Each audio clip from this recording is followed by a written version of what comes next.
we're in a position where we've launched our player accounts, we've launched the launcher, we've launched the game, Calido Valley, we've got our hosting set up, we've got our testing groups and our processes being established, we're increasing the amount of people playing.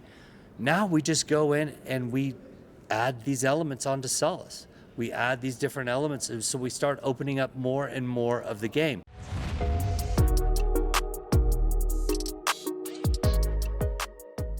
What is going on, Cornucopias fam? Welcome to DAP Central. We're here hosting the 64th episode of Copy Cafe with Rob Gregg and Josh Jones, both of the co-founders of this amazing MMORPG. How are you guys doing here? Tired, but good. Tired, but good. Awesome to see you guys here. I am feeling the same exact way. What are you guys drinking today? You know, I went all out. And I thank you for the water. I got a water, yeah. Rob? Yeah, and today I am drinking a Coors Light. Slow down, buddy. We're just in the middle of the conference. That's right, there were half the people tanked in the one of the booths. It's 5 o'clock somewhere, right? I am drinking some good old-fashioned Celsius. Trying to recoup some energy here, but enough about the drinks. How are you guys doing? Have you guys been enjoying the event? I'm loving it, man. It's nonstop. There's not a moment to breathe.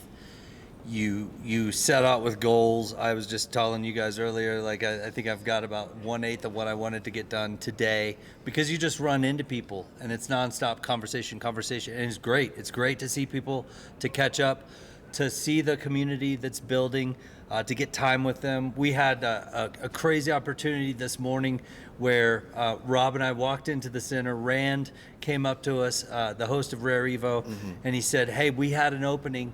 It's at 10, so this is at 9:15 a.m. And Rand says, we've got an opening at 10, 40 minutes for you guys. Do you want to speak? And this was to both of us separately, and we both said, yes, let's do it. And then we had to figure out what we were going to do. And we thought it'd be really cool to just invite, since we didn't have anything prepared, we weren't planning, we could have easily covered the time because both him and I can talk, as you might have known. But we decided, let's invite Clay Nation up and the Ape Society and just do a panel. And so we went and asked them. Clay Nation was in. Rob went and asked Ape Society. They were in. It was like, that was pretty awesome. Just impromptu, figured out something cool, bring community together. We all have similar thing going with community. They're powerhouse communities, the Clay Nation Project and the Ape Society. So it was cool to talk about that stuff with them.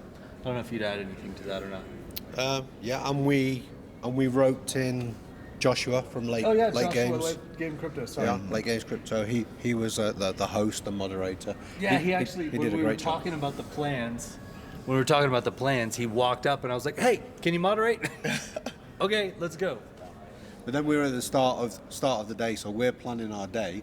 Now we've suddenly put in this this whole talk that we're going to do half an hour later. Busy period, everything going on. It was just Well, I feel like you guys have mastered the art of winging things after 63 or 64 now, Copy Cafes. You know, so what better group of people to ask to do something at the last hour, right?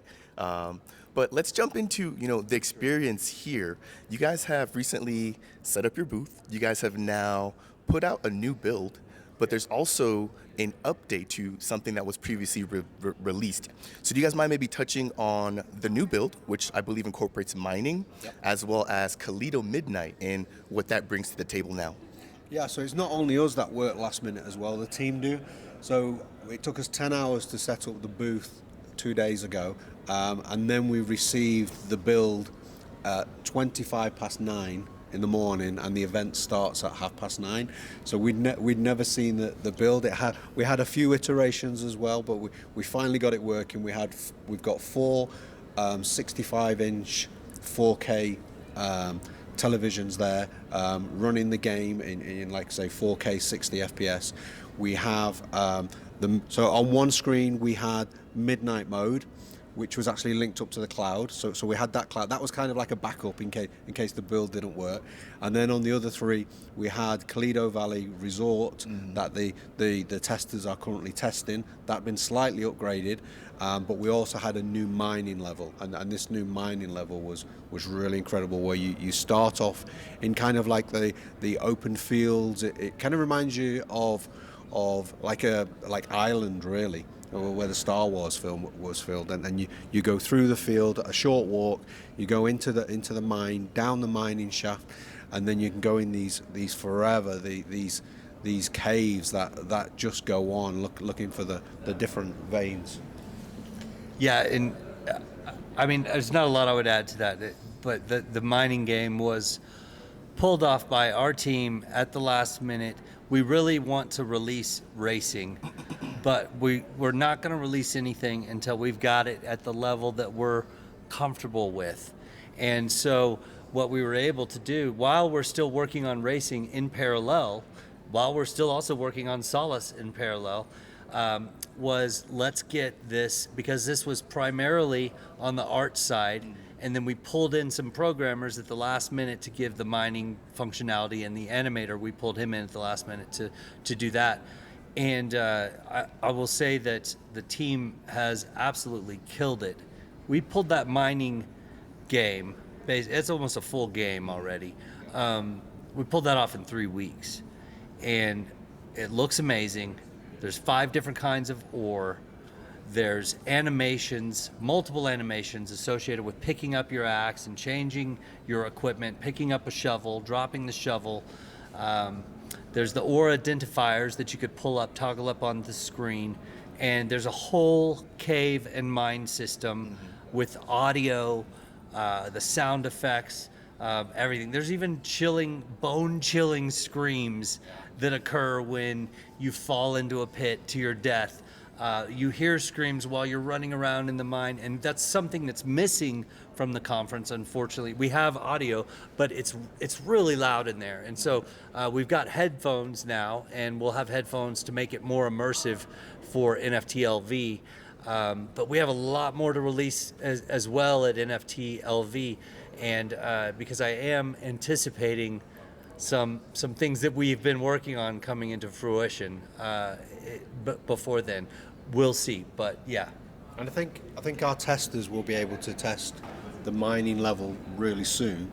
But one side effect, because the mining is in the same world space as Calido Resort. What I didn't expect was that when people were actually then running around in Resort, they can quickly change to a pickaxe. So now you're running around with a pickaxe, picking up It looks a completely different type of genre of game. It's true. It's like, wait, what is happening here? Yeah, that really threw me. We got this old-looking pickaxe in Calido, but it's kind of fun. Right, and I think it's the beginning of what's to come, right? I'm sure we're going to see additional tools, additional types of jobs or things that we can do within the metaverse. And I will say I did get a chance to try it out. I did fall to my death, unfortunately, very quickly. But I got to be immersed, right, in the cave. I was able to flick on my headlamp, flick it off. I was able to mine a little bit of gold. Now, you guys, how was it? It was good. It was good. You know, I don't play with controller, so that I think is something I need to do when I'm at home, just testing. But the experience was good. I really like how realistic the mining experience was, right? Again, having to actually turn on my headlamp to see where I was going, you know, and then having to aim my pickaxe and then actually strike, you know, to pick.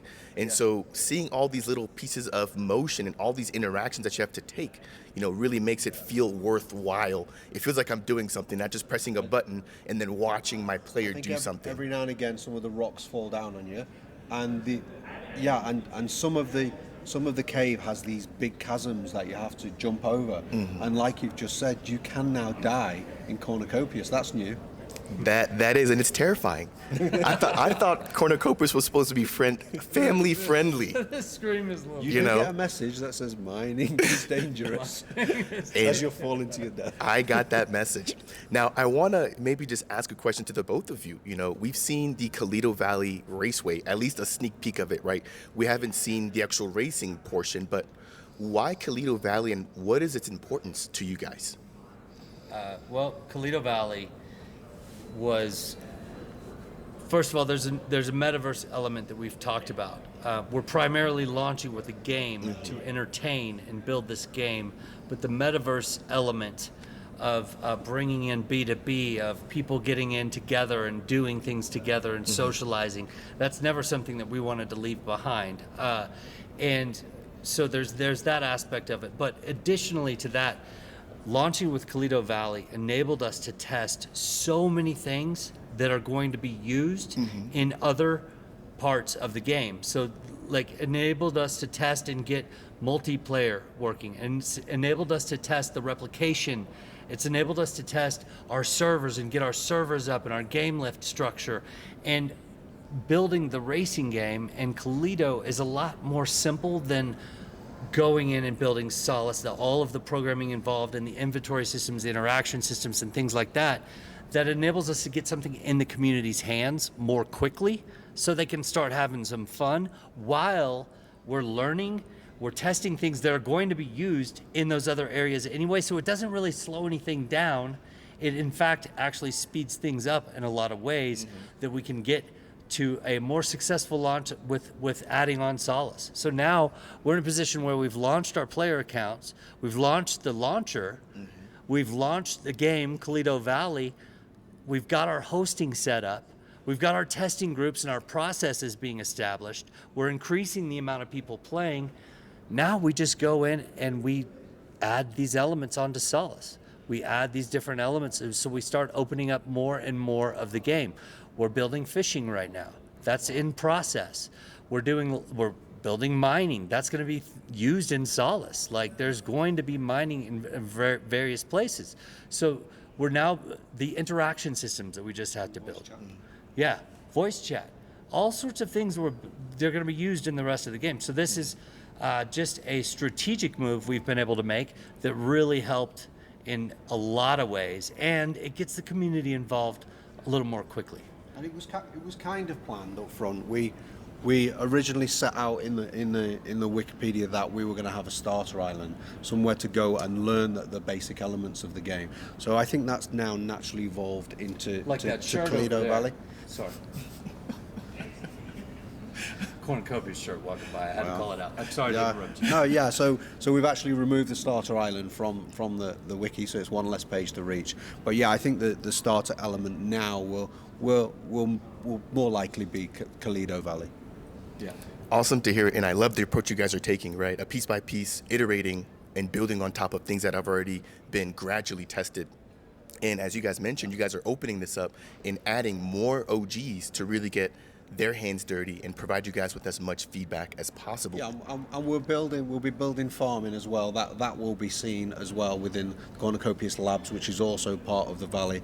And then we will open that up to more NFT owners as well, because now we've also done an update to the launcher, so the launcher knows now the individual graphics cards and the systems and your NFTs, so we will know what NFTs you've got, whether you've got a mythic or a legendary. So we have all the tools now and the pipeline to deliver the game in agile chunks and open it up to more and more and more testers. And I think possibly by the end of the year we may have over 200, 300, 400, potentially 500 people testing the game. So one thing I'd add is, and this is it's not considered enough in the Web3 space. We talk about the advantages of player-owned assets in Web3, and that's huge. And we don't, that's one of the reasons we're in this space, right? But another advantage is that we get to involve our community as we build and grow. So traditional Web 2 games, they wait and wait and wait and wait and wait, and they only release once it's really like at the fully fledged, pretty complete, pre-alpha, but yet most of the game is built, and then they go into the testing phase. So that might take 5 years for a AAA game, 8 years, 10 years sometimes. As opposed to with what we're able to do, which is awesome, is we get to involve people almost right away. Now they're playing something. Now granted, we need to keep releasing new content quickly because people will get bored, But this allows us to test with a small group of people and build as we go and involve more of the community. It's like a giant family building this game, which is really, really cool. And that's something that's just not stated enough about Web3, is that we build with the community and release as we go, which is really awesome. So what you'll be able to see from us in the coming days is we're going to have a content cadence of new game content, and maybe that's once a month. I think that's probably realistic to shoot for right now, but new content once a month where you get to see an entire new section of Calido, or additions to the mines, or a new racetrack, or whatever it may be. But we now have our teams poised to make rapid progress. It's really cool. We've been in an organizational phase, building for sure, but now we're like in this state where we get to really just hit the ground running, and it's going to be exciting over the next year. I'm excited for that, and I come from a somewhat of a Web 2 background, where what we call agile development, where you release small chunks and you iterate on that. And I think the benefit of that is that you do get to incorporate some community feedback, as opposed to waiting until the very end and then deploying something only to find out that the community doesn't want this, or that it doesn't resonate as you would have thought. Now, with respect to the content creation, I'm excited to see what that's all about. You guys have had historically the dev shorts, right? But this looks like this might be long form content. What kind of content will this be? Well, I was primarily talking about new game content. So it would be gameplay videos. Or now that we have a testing group, so we go to a testing group of, let's say, 400 OGs or something like that. We release a new section so that we're now testing that. They're telling us what the bugs are and stuff like that, but then you'll be able to see gameplay videos from them that they've screen captured. We're about to start allowing people to share the videos. It's not yet there. And so what we'll do is when one area is debugged enough, we'll say, okay, community, you can create your own videos from that area. And then when the next area is debugged enough, we'll do the same thing. So that's the kind of content I'm talking about, is new game content that we've created, but also new gameplay videos that the community's been allowed to share and share with their communities. Thank you for the clarification, Rob. Anything you want to add to that? No. I was expecting something else. Worn out. Well, no, I am worn out as well, and I do want to thank you all for your time here. I guess before we close out, just one last question for me. We've already seen the sneak peek of the mining build now. I assume that will, be iterated upon, and that will show up at NFT LV. Yes. But what other surprises might be in the bag for this upcoming event, which will be taking place in Las Vegas? Well, I think over the... Would this be a leak? Because we don't have a leak yet. Maybe. Just some more game news. Over the last few weeks, Okay. we have been heavily interviewing some more developers. So we may bring in some more developers on very, very soon, which obviously, helps us to bring the game out quicker. But in terms of leaks... I don't have one in mind right now. And this turned into a I apologize. This turned into a Kopi Cafe episode at the last second.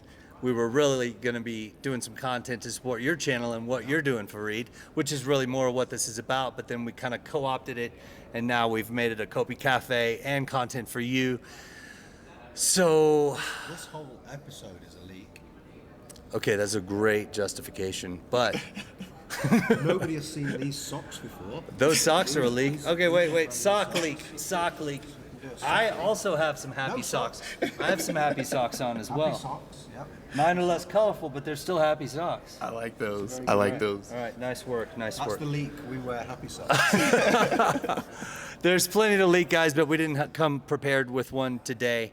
But I would say, in addition to what you said, bringing on our strategy right now, and this is important for everyone to know, is we're going into the bull cycle soon, and assuming if history repeats itself, right, with the Bitcoin halving cycle, with the way crypto's gone, with market history, etc., we're in the depths of the bear, and we're all enduring and building and having an amazing time building and a challenging time building, so many of us. And but our strategy is, let's bring on a couple more incredibly talented and passionate team members, not bringing on junior level programmers yet or junior level artists or whatever, but more of let's bring on some more experience that doesn't have as much management requirement and management overhead.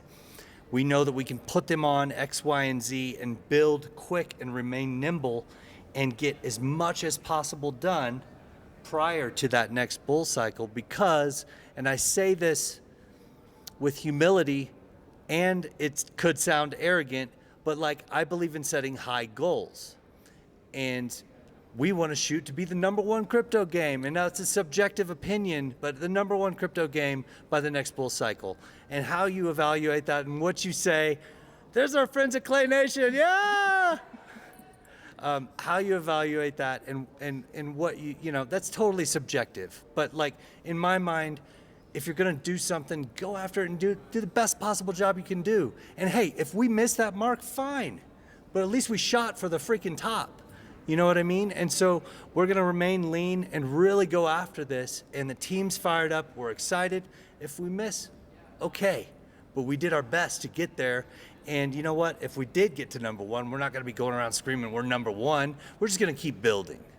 But having a lofty goal, we wanna inspire our community and all the people that are playing our game to get involved and come and have fun and live your life and just, you know, there's just so much to do. So, I don't know. Yeah, well, and I think, you know, Web3 is, we're aiming for #1, but we don't want to discount the other projects that are, you know, building here as well. We want to support the whole chain. When we were offered that space this morning to go on stage, we could have just winged that for half an hour, but we didn't. We brought over Clay Nation, we brought over Ape Society, you know. So we will still, you know, we're not saying, oh, we're the best one ever. We want to be the best chain, and we want to support other projects as well. Yeah, I mean, what a humbling attitude and a humbling approach. And with respect to you guys adding on the developer, I'm sure that that's music to David's ears. You know, he's been putting in a lot of work and a lot of time, you know, and so for him to get some help, you know, I think is really huge. And I'm looking forward to seeing a much leaner and a much faster iteration when it comes to updates for the Cornucopias game. Any closing thoughts from Rob and Josh? Keep watching. We have a lot coming, a lot of new content, and yeah, it's gonna be fun. So just stay with us. We're building. Ladies and gentlemen, Kopi Cafe number 64. 64, and if you have not yet followed Fareed's channel, he is the host of this Kopi Cafe, and we thank you for doing it. Please go follow his channel. We'll include it in the description, and obviously your community might be seeing this from you posting it as well, but to our community, go follow him. He makes great content. Thanks, guys. Thank you all. You guys have a wonderful rest of your day. We'll catch you all in the next one. Bye-bye. Bye-bye.